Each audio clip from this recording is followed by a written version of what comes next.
Ada prinsip penting yang harus dipahami oleh pasangan suami istri jika mereka mau terhindar dari yang namanya perceraian di dalam kehidupan rumah tangga mereka.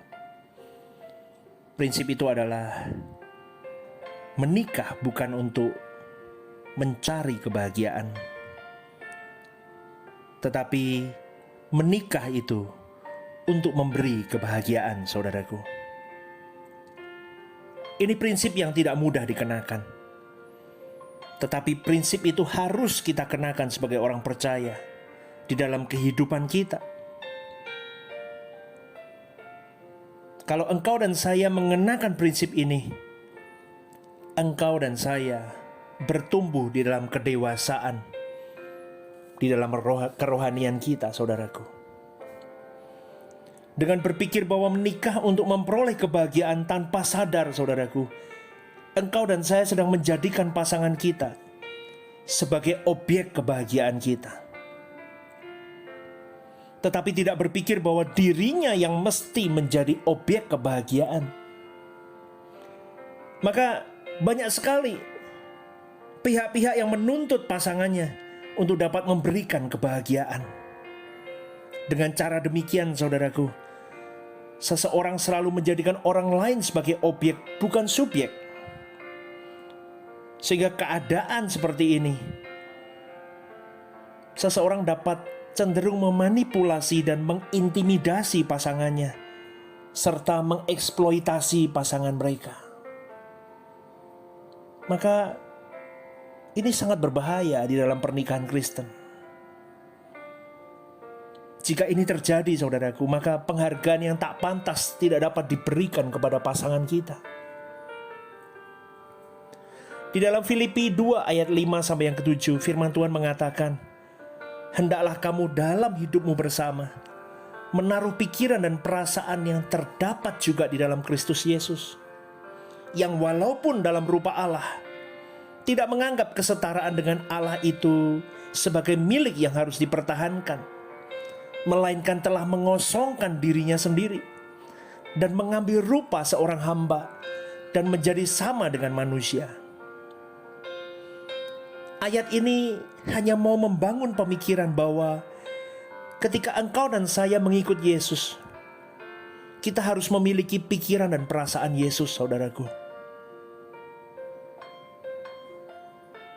Nuranimu, cara berpikirmu harus serupa dengan Yesus. Tidak membalas kejahatan dengan kejahatan. Yesus mengasihi orang yang memusuhi dan melukai dirinya. Bahkan dia mendoakan mereka. Bagaimana dengan kita? Apa yang kita lakukan terhadap pasangan kita? Saudaraku, dengan kita tidak mencari kebahagiaan, tetapi kita malah memberi kebahagiaan kepada pasangan hidup, engkau dan saya tidak menuntut, tetapi memberi diri ini untuk dituntut. Kalau dipikir secara logik, ini membuat kita dirugikan. Bahkan merasa diri kita itu disengsarakan dengan hal seperti ini, saudaraku.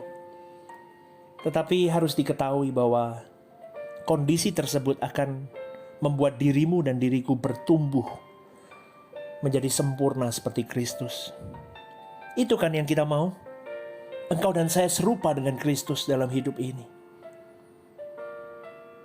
Kita tidak hanya menikmati firman, menikmati suara kebenaran hanya di kepala dan di hati kita, tetapi tidak pernah kita lakukan.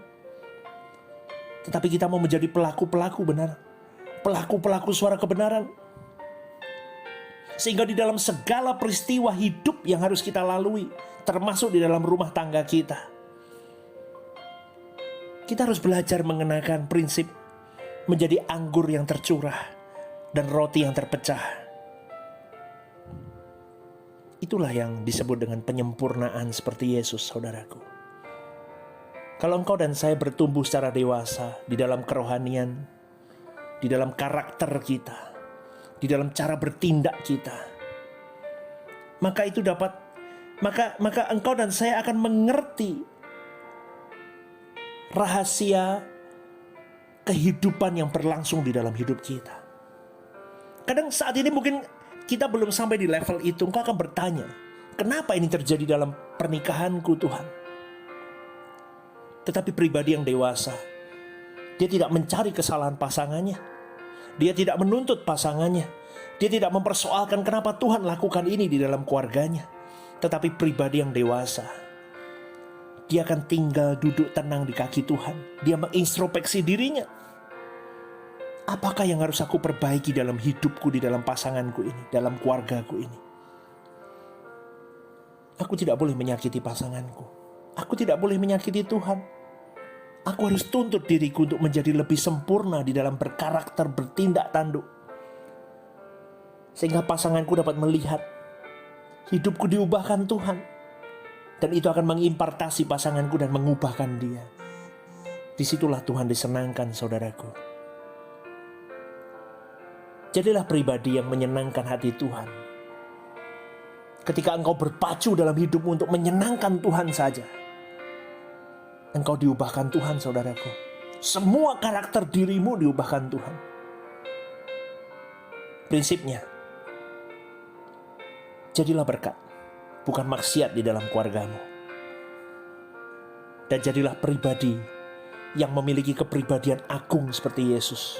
Meskipun engkau jatuh bangun di dalam proses itu, ayo kita berjuang. Saya berjuang, Anda berjuang. Kasihlah pasanganmu, cintailah pasanganmu, cintailah keluargamu. Pelayanan dimulai dari keluarga. Ingatlah, keluargaku, pelayananku. Sola Gracia, saudaraku. Tuhan Yesus memberkati. Shalom.